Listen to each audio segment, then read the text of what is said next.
This is one of a series of short talks on Brexit and considers changes for technical files as required for CE or UKCA marked products. With the transition period ending on the 1st of January 2021, we recommend project purchase specifications and user requirement specifications to reflect the issues discussed.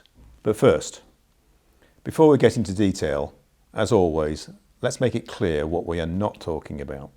This discussion is not for food, agricultural products, marine equipment, medical devices, road vehicles, chemicals, medicines, rail, transportable pressure equipment, construction products, or civil explosion products. All these have other specific requirements and are not being discussed. Also, this advice is just for organisations in Great Britain and not the UK as a whole.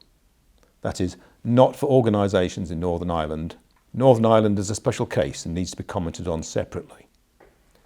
Many GB organisations obtain machinery and equipment direct from the EU. If you don't buy directly from the EU, but purchase from a UK distributor or a Great Britain office of a European manufacturer, you're not the importer. And the issue raised here will not apply. For products requiring UKCA or CE marking, those bringing them into the UK from the EU will become importers after the end of the transition period. Presently, being inside the EU, they're not. For those bringing in such products from the rest of the world, little will change, but do remember you are already importers and have importer responsibilities. As well as ensuring the declaration of conformity or incorporation are correct, for most products covered by CE or UKCA marking, importers will need to be able to provide copies of the technical file if ever so requested by the UK authorities. This normally is up to 10 years, but could be only 5 years, or in some instances up to 15.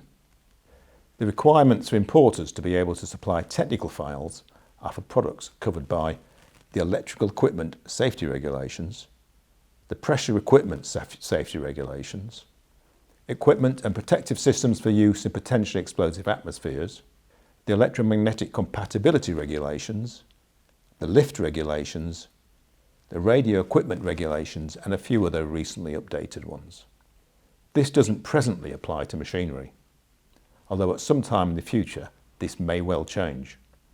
For machinery, the Health and Safety Executive have confirmed they would not expect at the moment technical files to be provided by the importer.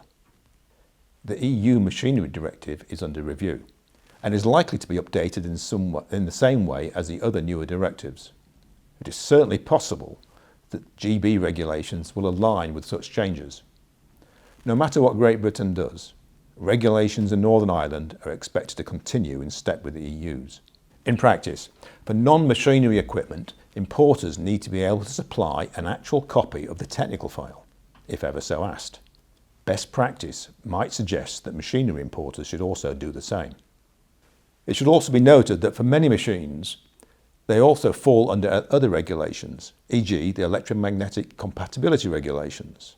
And in those instances, there is an explicit requirement for the importer to be able to provide a copy of the technical file, albeit the minimum required contents of which differ from the machinery regulations. So, just because it is a machine does not mean that a technical file is not needed, only that the information specifically required by the machinery safety regulations is not needed. To some, this may be confusing. Unless a commercial agreement exists, there is no legal requirement for manufacturers to supply the technical file to anyone but the relevant authorities. Hence, to ensure technical files are obtained if ever so required, commercial agreements would be needed. Whether you require this at the time of import or whether you are happy to leave the requirements to a future date, if ever so requested by the authorities, is up to you. However, making the assumption that a request never occurs or that if it did, you can still obtain the technical files maybe up to 15 years later could be a risky one to take. So, after the 1st of January 2021, when importing into Great Britain directly from the EU, Finch strongly recommends that specifications and user requirement specifications include commercial requirements for the provision of copies of the technical file. Remember, it is unlikely that without a commercial requirement, EU manufacturers would provide copies. Explain to your EU supplier that under GB law, the importer should hold copies of technical files, and that without this you cannot buy from outside Great Britain.